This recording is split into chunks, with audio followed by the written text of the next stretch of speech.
시청자 여러분 안녕하십니까? KBS 9시 뉴스입니다. 여러분 안녕하십니까? 여러분 안녕하십니까? 오늘의 주 뉴스입니다. 뉴스룸을 시작하겠습니다. 조중동 조중동이 계속 이렇게 경영.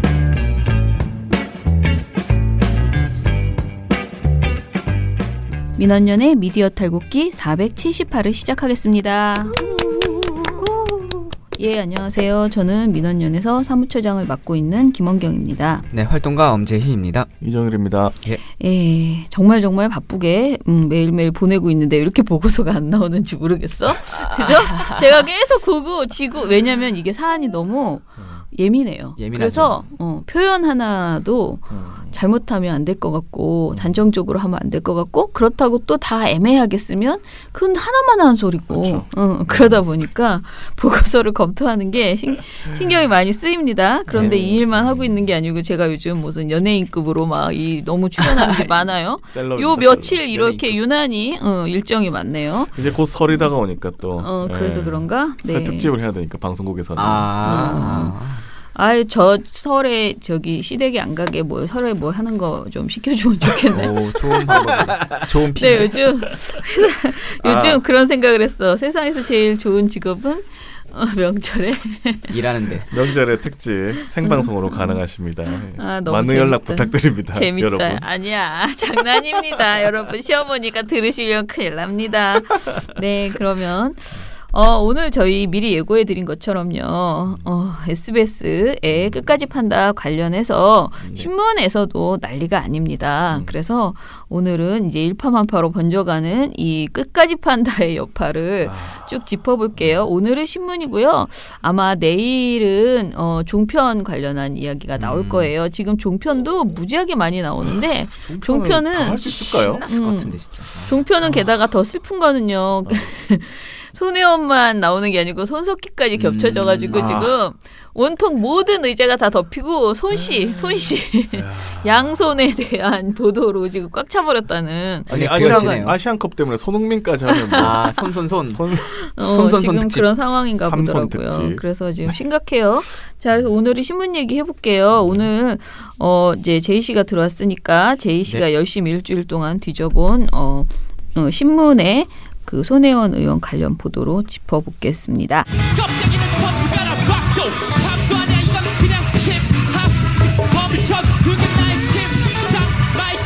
민원연 신문 모니터.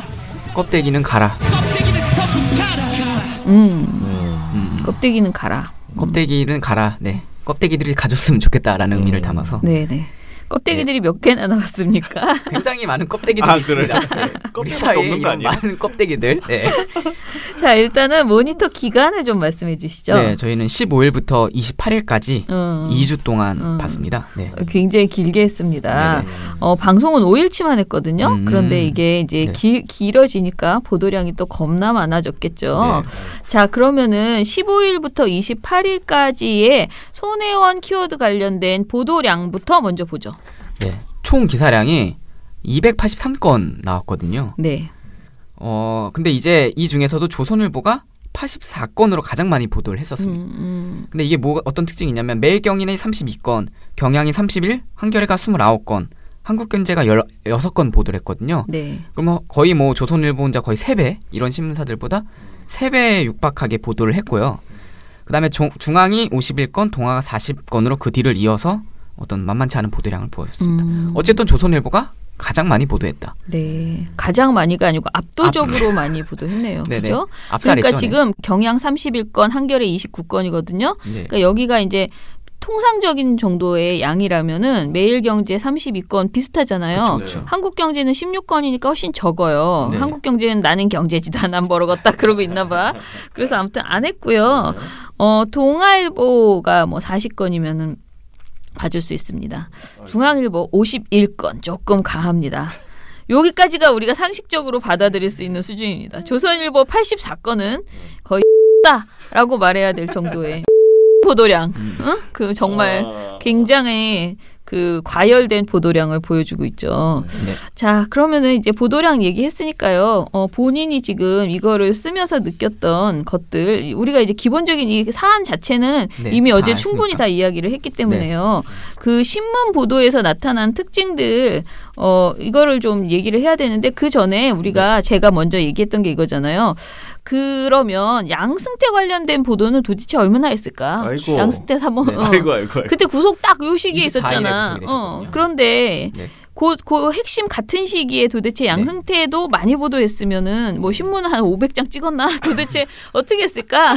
너무 궁금하잖아요. 상식적으로 양승태 게이트가 훨씬 더 심각한 문제라고 볼 그쵸. 여지가 있잖아요. 사법농단인데. 네네. 그런데 그 기간 똑같이 봤어요. 15일부터 28일까지. 그 양승태가 24일날 구속됐지만 그 전에 막 검찰 출석한다고 해서 쌩 난리도 아니었잖아요. 뭐 대법원 앞에 가서 쇼도 하고 뭐 이랬기 때문에 뭐 기자회견을 네. 하느니 뭐 막 이랬었는데 난리가 났었죠. 이때 아까 손혜원이 283건 했다고 하지 않았습니까? 근데 양승태는 197건이었어요. 다 합히니까. 네. 양승태가 훨씬 더 적었던 거죠. 손혜원보다. 그러네. 그렇죠. 제일 재밌는 건 조선일보죠. 그쵸. 조선일보가 행태가 굉장히 웃긴데 네. 손혜원을 84건으로 가장 많이 보도했으면서 양승태는 24건 보도했어요. 아유, 조선일보 24건이면 뭐야? 말이 한 겁니까? 지금. 아니, 어쩔 수 없죠. 어쨌든 해야 되니까 양승태를 언급해야 되니까. 구속된 날에도 일면에 안 실었는데. 일면에 안 실었죠. 네, 유일하게 안 실었습니다. 그러니까. 초유의 사태였지만 조선일보는 잘 모르겠다. 아니야, 네. 나는 많이 했다 봅니다. 네, 그런가요? 뭐. 하여튼 한 3배 가까이 차이를 냈고 중앙일보는 그 손혜원 50일에 양승태 23건. 뭐 약간 2배 가량. 그래요. 반면에 한겨레는 손혜원 29에 양승태 46건. 양승태가 더 많죠. 경향도 31에 39. 양승태가 더 많습니다. 한경이 16 똑같이 했고요. 매일경제는 손혜원 32, 양승태 18건 이렇게 보도를 했습니다. 어쨌든 가장 특징적으로 보이는 건 조선일보다.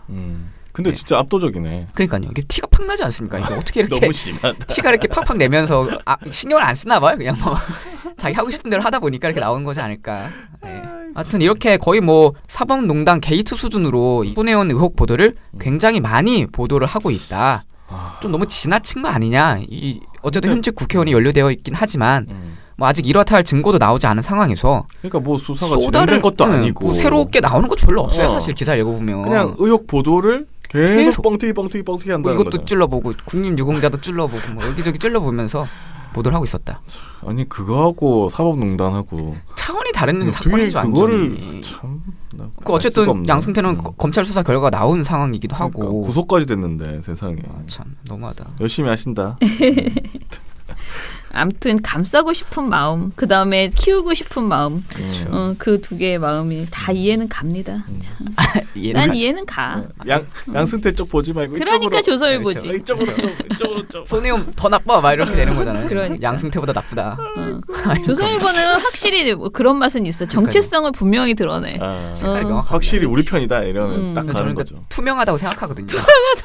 숨기지 않아요.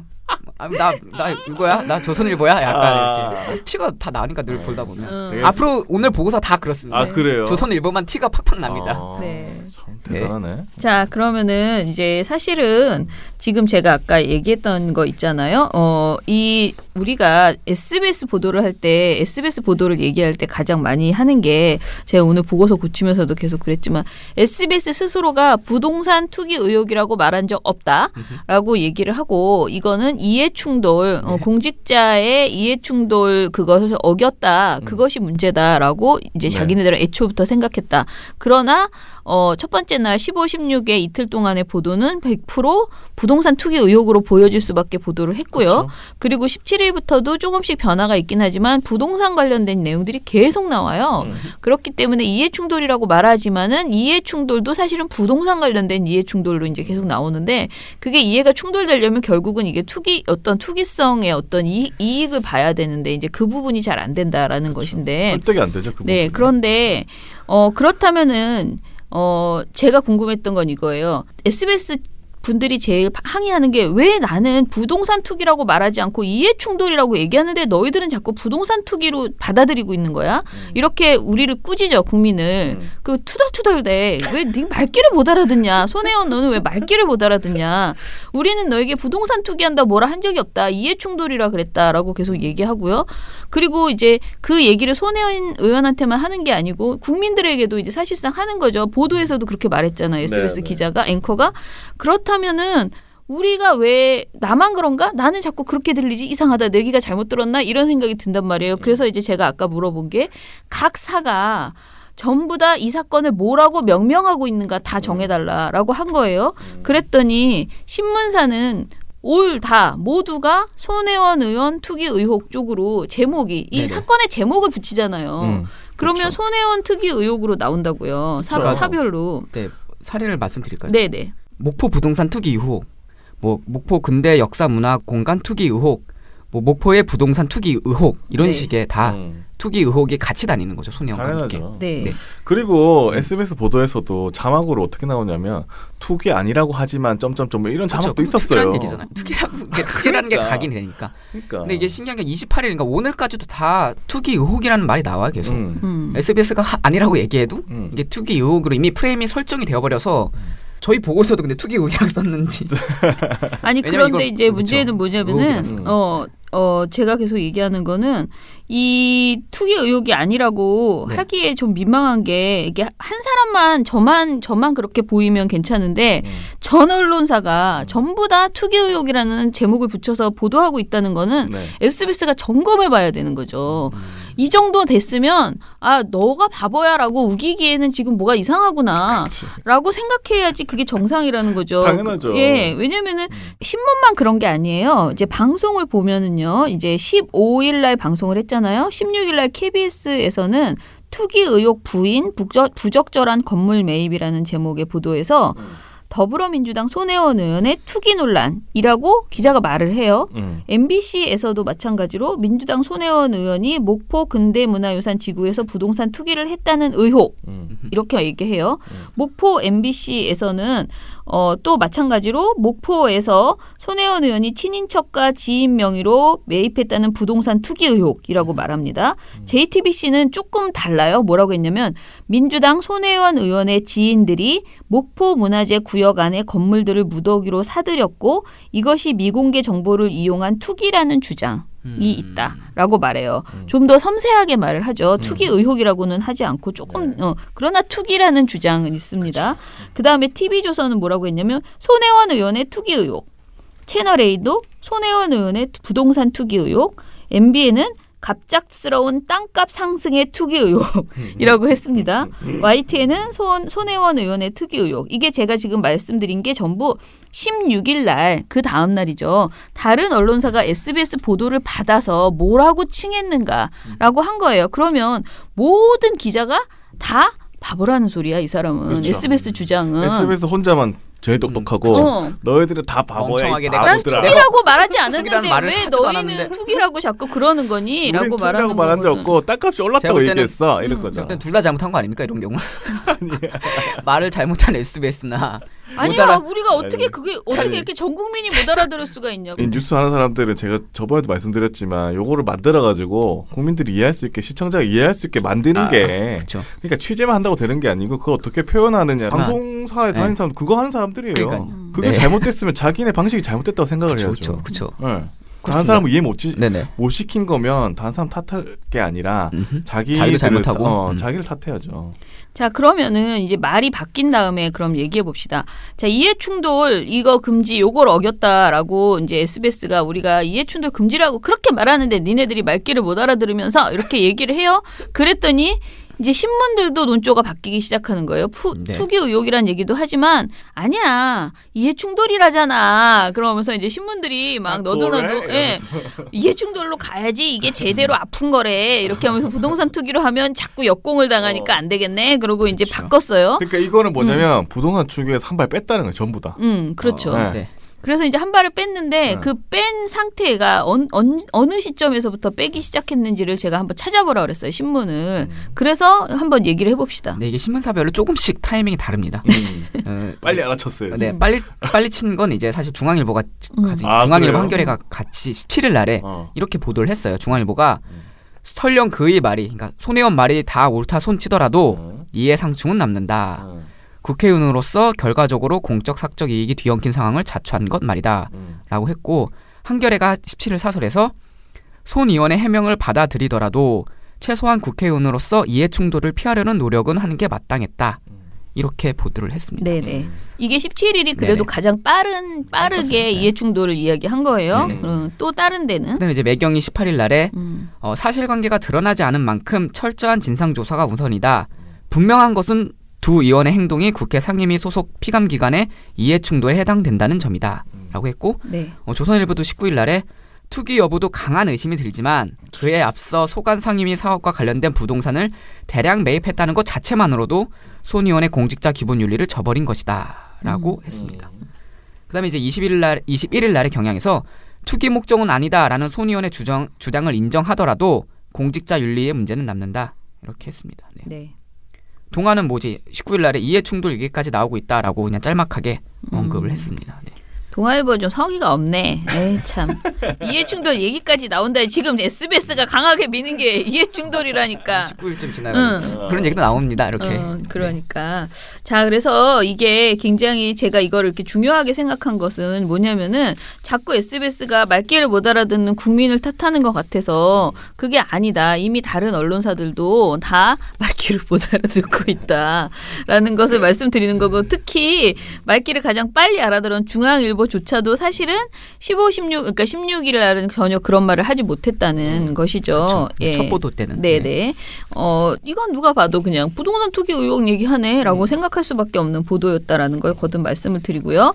자, 그럼 이해충돌 얘기가 나온 김에 도대체 그러면 이해충돌 관련된 키워드는 얼마나 나왔는지 그것도 궁금해요. 예, 네네. 어떤가요? 이해충돌이라는 것에 대해서 얼마나 언론사에서 집중했는지 살펴보기 위해서 네. 15일부터 28일까지 이해충돌, 이익충돌, 이해상충 이게 사실 조금씩 쓰는 말이 달라요. 그래서 이 세 개 키워드가 들어간 기사를 분석을 했는데 조선일보는 84건 중에 아까 말한 84건 기사 중에 6건 정도 보도를 했어요. 그러니까 한 7% 정도의 비중이 그친 거죠. 그런데 이제 다른 신문사 같은 경우는 이 비율이 한 30% 정도 돼요. 평균. 그래서 뭐 중앙일보도 한 35%, 한겨레가 38%, 매일경제가 30% 정도, 네, 한국경제도 30% 정도를 유지하고 있었습니다. 네. 보니까 조선일보가 제일 난 몰라 그냥 좌충우돌이야 그냥 이해충돌이고 뭐고 그냥 내 하고 싶은 말 할래 하고 막 달린 것 같고 그나마 중앙일보는 깔끔하게 이해충돌로 몰아가자라고 해서 네, 잘 밀고 있죠 계속. 네, 18건으로 이제 그 이해충돌 관련된 내용이 나왔고 한겨레가 굉장히 많네요. 자기 보도는 29건인데 그 중에서 38%인 11건이 이해충돌을 이제 담은 보도거든요. 그러니까 한겨레가 이해충돌의 방점을 찍은 퍼센트는 가장 높네요. 그죠? 그렇죠. 네. 네. 자, 그러면은 이제 구체적으로 조선일보의 보도를 쭉 얘기해 봅시다. 네네. 몇 가지 기사를 가져왔어요. 그러니까 대표적으로 어떤 악의적이고 왜곡하는 기사들을 뽑아왔습니다. 몇 가지. 근데 사실 많이 알려지긴 했었지만 첫 번째가 나전칠기 살린다더니 자긴들 작품 판권 쥐고 있다라는 1월 19일자 기사예요. 네. 근데 여기에 소제목이 이제 손혜원 타운 파문이었거든요. 말이 되게 많이 나왔죠. 도대체 왜 손혜원 타운이냐. 네. 적어도 타운 소리를 들으려면 그 지역에 뭐 대부분의 건물을 가지고 있어야지 그게 손혜원 마을이 되는 거잖아요. 근데 실제 따져보면 이 목포 근대 역사 문화 공간 그 재생산업 면적이 총 40만 제곱미터인데 손혜원 의원이 가지고 있는 부동산 면적은 990제곱미터. 전체의 0.24%에 불과하다고 해요. 네. 0.024%? 0.24요. 0.24. 네, 0.2%. 근데 이제 손혜원 타운이 돼버린 거예요. 손혜원이 한 0.2% 지분을 가지고 있으니까 이거 손혜원 마을 아니냐? 우리도 다들 타운 하나씩 가져야겠다. 그러니까요. 저 따지고 보면 저기 집 한 채 가지고 있으면 저 상곡동에 한 0.02% 정도 가지고 있으니까 상곡동 이제 엄제이 타운은 것으로. 네. 뭐야 이게? 심지어 자유한국당은 사람들 더 떠서 어. 손혜원 랜드라고 했죠. 아 랜드. 타운보다 한 단계 높은 거예요. 랜드는 땅이기 그런가요? 때문에. 대단하다. 그렇죠. 진짜. 땅보다 그러니까 마을보다는 땅이란 얘기잖아요. 손혜원 땅 이렇게. 이제 에버랜드가 떠오르는군요. 뉴질랜드 막 이런 느낌으로. 아이고 무슨 신대륙이요. 네. 아주. 이래서 손혜원 타운이라는 건 사실 조선일보가 가장 먼저 썼고 그리고 가장 많이 썼다라고 할 수 있었고요. 근데 이 기사의 문제는 조선일보가 인터뷰한 그 인터뷰이가 있을 거 아닙니까? 근데 그 사람이 이 기사가 왜곡됐다라고 이미 증언을 했어요. 이 조선일보 기자가 너무 나의 인터뷰를 딴소리를 해놨다라고 했는데 일단 조선일보가 뭐라고 했는지부터 살펴볼게요. 네. 손의원이 함께 일한 나전칠기 장인의 말은 달랐다라면서 장인 황모 씨의 인터뷰를 실어주는데요. 네네. 그 인터뷰 내용이 이렇게 말합니다. 황모 씨가 쉽게 말해 토사구팽 당한 거죠. 목표에 들어오라는 손 대표님의 말은 제가 안 들었으니까요 라고 말했다는 겁니다. 근데 이때 소제목이 장인의 작심토로예요. 작심토로. 네, 그죠. 엄청나게 이 어떤 손혜원 의원과 관련된 비위를 토로할 것 같은 이런 제목을 다뤄놓고서는 이외에도 뭐 작품비를 받은 적이 없다. 아 진짜? 네, 2014년부터 손 대표님과 일했고 적게는 200여만 원, 많게는 300여만 원의 월급을 받고 일했어요. 내 작품 판권은 모두 손 대표님께 있었습니다. 계약서 같은 것도 없었고 그냥 주시는 대로 받았습니다. 라고 얘기를 했다고 전했어요. 네. 그리고 이제 뭐 더 이어서 뭐 황 씨가 목포 이주 제안을 거절하자 손 의원은 황 씨에게 일을 주지 않았고 월세 30만 원조차 내기 부담스러워지면서 황 씨는 결국 공방을 나왔다라고 묘사를 했습니다. 굉장히 나쁜 사람인 것처럼 그러네요. 그려지죠, 손혜원 씨가. 네. 근데 뭐 이게 아니다라고 뭐 어제도 말씀했지만 네. 그 당인은 어떻게 된 건가? 이게 도대체 조선일보 기자한테 나는 그렇게 말한 적이 없는데 라고 하고 있는 상황입니다. 자, 그래서 어제도 제가 여러 가지 그 다른 이야기들을 했잖아요. SNS를 통해서 많은 예술가들이 이제 여러 예술가들이 이거는 그 미술계를 잘 몰라서 하는 소리다라고 이야기를 하면서 사실은 오히려 손 의원이 이렇게 매달 350만 원 정도의 월급을 주면서 일을 할 수 있게 하는 그 여건을 마련한 것 자체가 오히려 굉장히 의미 있는 새로운 일이었다라는 그런 이야기들도 이제 나오고 있고요. 마치 굉장히 손 의원이 부도덕한 행위를 한 것처럼 장인들을 이용해서 착취를 하고 막 그야 최저임금도 안 되는 돈을 주고 거액의 작품을 팔아서 자기네 이익을 취한 것처럼 이렇게 이 보도만 봐서는 그런 느낌이 들거든요. 이것은 맞지 않다라는 얘기가 나오고 있는데 네. 저는 거듭 말씀드리지만 이 관련된 내용들은 조금 더 다른 언론사들에서 지금 SNS에서 나오는 그런 사실관계가 이건 다르다라는 주장들이 시민들로부터 계속 나오고 있잖아요. 그러면 이거를 좀 추가로 얘기를 해서 어찌 보면은 저는 이거는 이것대로 뉴스 가치가 있다고 생각하는 게 미술계가 지금 이제 예술인들이 살아가기 위한 어떤 토대가 필요한데 지금 그게 안 되고 있는 게 되게 문제라는 거예요. 그래서 손 의원이 한 이 행동이 오히려 그러니까 좋은 행동이었다. 미술 하는 사람들 입장에서는 고마운 분이었다. 심지어는 이 황 씨 본인도 토사구팽이라고는 말을 하지만은 은인이라고 얘기하잖아요. 네. 손 의원에 대해서. 그러니까 이런 행위에 대해서 좀 짚어보고 오히려 예술계가 계속 공존할 수 있으려면 공생할 수 있으려면 어떻게 해야 되는가에 대해서 좀 짚어볼 만한 그런 아이템이라고 생각하거든요. 그래서 이것에 대해서 팩트체크가 좀 이루어졌으면 좋겠다라는 말씀을 거듭 드립니다. 자, 그러면은 또 다른 보도 네. 있죠. 조선일보의 대표적인 오보 하나가 있었는데요. 네네. 제목이 측근인 친척 그 아들까지 연결돼 매입 노른자 블록 30% 장악이라는 보도였어요. 네. 사실 이게 뭐 많이 얽혀있는 문제라서 살짝 복잡하긴 한데 네. 어떤 거냐면 그 어쨌든 손혜원 의원의 배우자가 크로스포인트 문화재단 이사장이 있잖아요. 네네. 여기에 채모 이사가 있습니다. 네. 근데 이 채모 이사의 네. 친척과 그의 아들이 예. 그 바로 이제 문제가 되고 있는 목포의 네 채의 집을 가지고 있다. 건물을 보유하고 있다. 네. 라고 보도를 한 거예요. 조선일보가. 그래서 이것도 이제 손혜원과 연결된 그 건물로 포함이 됐던 거죠. 근데 손혜원 의원 측의 주장은 뭐냐면 여기 등장하는 친척 채모 씨가 크로스포인트 재단 이사 채 씨와 전혀 상관없는 인물이다라고 얘기를 했거든요. 아 그래요? 네. 왜 이런 오해가 나왔냐면 조선일보가 이제 그 건물 네 채를 가지고 있는 사람한테 가서 물어본 거예요. 네. 근데 그 사람이 채 씨였던 거죠. 그래가지고 크로스포인트 재단 이사인 최옥희 씨와 무슨 관계냐라고 물어봤다는 거예요. 근데 그 사람이 우리 고모다라고 얘기를 했다는 거예요. 그 기자의 이야기는. 네. 그러면 친척이구나라고 기사를 썼어요. 그런데 그 나이를 일단 봤더니 그 건물주의 나이가 61세였어요. 그 목포에 4채의 건물을 가지고 있는 사람의 나이가 61세인데 네. 이 크로스포인트 문화재단의 최옥희 이사는 52세예요. 아니 뭐 나이가 어린 고모도 있을 수 있지. 있을 수 있지. 나이가 어린 고모가 있을 수 그런 있습니까? 고모 있어요. 아니 이게 잘못되면 부모님이 애를 너무 그렇긴 한데 이제 그게 최옥희 씨와 관련이 없다라는 게 이제 포인트입니다. 아무튼 친척이 아니라는 게 친척이 중요한 아니라는 거지. 거죠. 네네. 근데 고모일 수는 있습니다. 그렇지. 그렇죠. 예. 그렇습니까? 네네. 가능성은 열려 있어. 그렇죠. 근데 이제 그걸 확인하지 않았다는 거죠. 그냥 고모다라는 얘기만 듣고 그런가 보다 하고 썼던 건데 아니 사실은 근데 이 61세의 건물주가 가는 기가 좀 먹으셨나? 왜 최옥희 씨를 아느냐고 묻자 우리 고모다라고 대답했다며. 그냥 왜 친한 사람들은 왜 우리 뭐라고요? 고모다 우리 이모다 뭐 이렇게 하잖아요. 뭐 동네 이모. 아니면 고모 중에 최옥희 씨가 있을 수도 있죠. 뭐 그럴 수도 있고. 그러니까요. 좀 이상하다. 근데 그 사람이 이제 다만 이사가 아닐 뿐이지. 네. 아니 최 씨가 뭐 하여튼 뭐 그렇습니다. 네. 이것도 진짜 궁금하네. 네네. 누가 무슨 말을 했는지. 자, 그러면 아무튼 참 이상한 일입니다. 그리고 이제 우리가 몇 번 이미 얘기했죠. 중앙일보의 황당보도. 이것도 좀 짚어보죠. 네네. 그 저희가 이미 한번 보고서로 냈던 건데 네. 그 문 대통령 홍은동집 있지 않습니까? 그 대통령 당선됐을 때 살았던 그 집을 팔았는데 그 청와대 비서관에게 팔았는데 그 비서관이 알고 보니까 손혜원 전직 보좌관이었다라는 기사를 내가지고 한창 뭐 문매를 좀 맞긴 했었습니다. 네. 왜냐하면 이게 사실 1년 전에도 이미 알려진 사실이기도 했었거든요. 근데 네. 왜 이제 와서 이미 청와대 행정관에 판 거 알았는데 왜 이제 와서 문제를 삼았냐? 뭐 이런 것도 있었습니다. 네. 그리고 손혜원 김정숙 여사가 동시에 언급되는 기사량이 얼마나 되는지 한번 짚어봤거든요. 네네. 네, 요것도 좀 얘기해 주세요.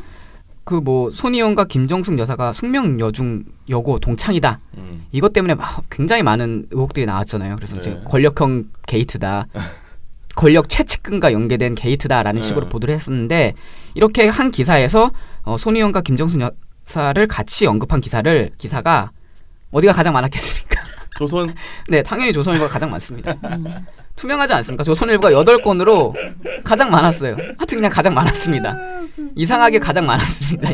같이 등장한 기사의 수가. 아니 근데 경향신문 만만치 않은데 경향신문 7건이야. 아 진짜요? 왜? 제가 명확한 좀 차이가 있긴 합니다. 조선일보와 경향신문의 차이가 있긴 한데 네. 뭔 차이가 있는데? 그러니까 조선일보는 제목에 일단 많이 써요. 예. 그러니까 조선일보가 어떤 식으로 보도를 하냐면 소위 말하는 따옴표 저널리즘의 한 전형인데 야당 영부인 동창인 손 초권력형 비리 초현실적 상상.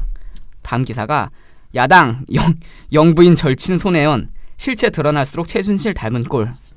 세 번째가 최순실까지 나왔네. 청와대 손혜원 영부인 친구라지만 현역 의원이라 감찰 못해.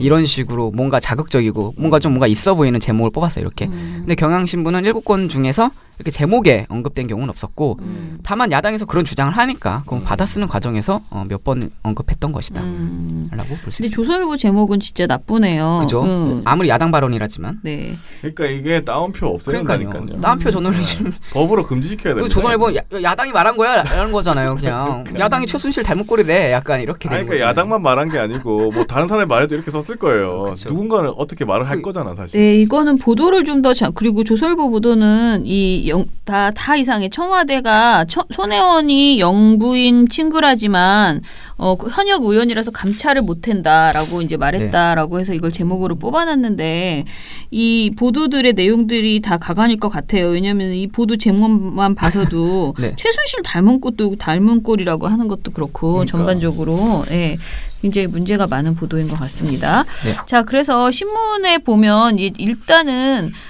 아주 크게 이제 그림을 보면 황상윤 씨 인터뷰를 했다는 거, 네. 그 다음에 그가 그 장인 그걸 얘기를 했다는 거, 그 다음에 이제 계속 부동산을 따라다니면서 조금 더 캐다가 이제 이 고모가 그쵸. 고모가 최모 씨. 아닌 네. 그 얘기를 했다는 거, 그 정도가 조선일보의 큰 문제이고. 어떻게든 중앙일보는 관련 보도를 계속 내놓기는 하지만 중앙일보도 사실은 이제 우리가 말한 홍은동 집 산 거 이런 식으로 사실 시비 같지도 않은 시비를 걸고 있다는 거 그런 것들을 것으로 얘기할 수 있을 것 약간 같습니다. 어뷰징 기사 같네요. 네, 그렇죠. 지면으로도 어뷰징을 하네. 그렇죠. 네.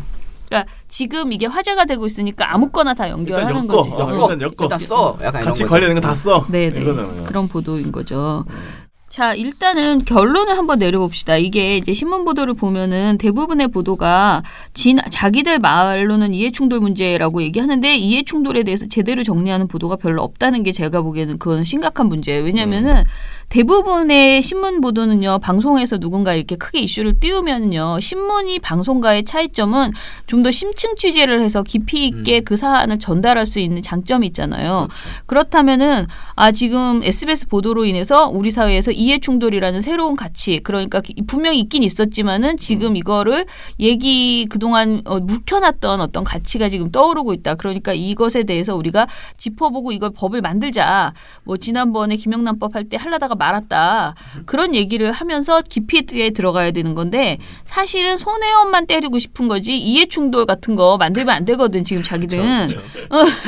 그런 거 만들면은 걸릴 만한 국회의원이 오히려 저쪽 그러니까 그 얘기는 쓱쓱 피해가고 있다라고 지금 보여져요. 그리고 양승태 사법농단 이런 것은 굉장히 적게 보도하면서 그 손혜원 관련된 보도만 엄청나게 부각해서 보도하고 있고 이런 모든 행태가 전형적인 이제 진영 논리라는 거죠. 자기들한테 유리한 이슈만 키우고 조금이라도 부담이 될 만한 이슈는 피해가고 있는 그런 것이다. 그리고 그 와중에 왜곡이 발생하거나 아니면 왜곡은 아니라 하더라도 그냥 그렇다고 하는 보도 중앙일보처럼 어뷰징 보도들 이런 것들이 계속 나오고 있다라는 거예요. 사실 제가 지금 모니터하고 싶은 거는 지금 이제 방송은 그렇게 진행을 하고 있는데요. 기간 동안에 예를 들어서 손혜원과 손석희 논란이 불거지고 있는 이 기간 동안에 보도라는 것은 대부분 신문이나 방송이나 지면이 한정되어 있어요. 그러면은 신문은 지면이 한정되어 있고 방송은 보도 시간이 한정되어 있죠. 그러면 그 시간에 이걸 이렇게 많이 하려면 다른 것이 적게 보도될 수밖에 없잖아요. 그렇죠. 그러면 무엇이 적게 보도되었는가를 찾아서 여러분들한테 좀 알려주면서 이 문제를 좀 지적하고 싶거든요. 그래서 지금 방송은 모니터를 시작을 했는데 신문은 그렇게 하기에는 신문의 지면이라는 게 너무 많아. 방송은 한 30꼭지 안에서 왔다 갔다 하니까 비교하기가 쉬운데 근데 신문은 이게 너무 많아요. 그런데다가 조선일보는 어찌됐든 이렇게 뭐 84건이나 손혜원 보도를 내놨지만 워낙 지면이 그러니까 그래도 뭐 이것저것 뭐 아이템을 그냥 다뤘다는 거야. 예, 그래서 저희가 조선일보 보도를 얘기하면서는 그냥 양승태와고만 비교하는 것으로 지금 그쳤어요. 그런데 조금 더 다양한 방식으로 지금 우리 사회가 지금 언론의 가장 큰 문제점이 뭘까 생각했을 때 요즘의 언론을 보면 정말 중요한 얘기가 다 덮여버렸다. 손석희와 손혜원 이 두 가지로. 특히 저 종편 시사 토크쇼는 지금 완전히 난리 났잖아요. 그래서 이 부분 도대체 너희들은 왜 정말 다른 얘기는 안 하고 이 얘기만 하고 있니? 이 점을 계속 지적해서 찾아서 지적해 보는 것으로 하겠습니다. 네, 그러면 오늘은 제가 댓글을 읽지 못하고요.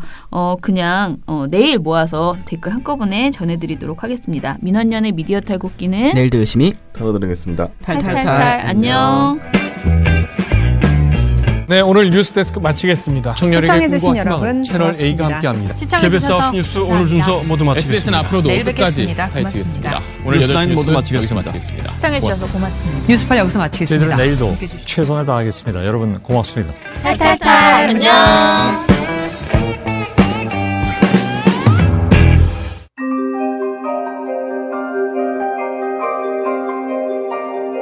옛날에 가입했어야 했다. 옛날에 가입했으면 언론에 대해서 더 많이 알았을 텐데. 지금이 중요하지 않을까? 지금 이 광고를 듣고 있는 동안에도 지금은 옛날이 되고 있다. 민주언론 시민연합.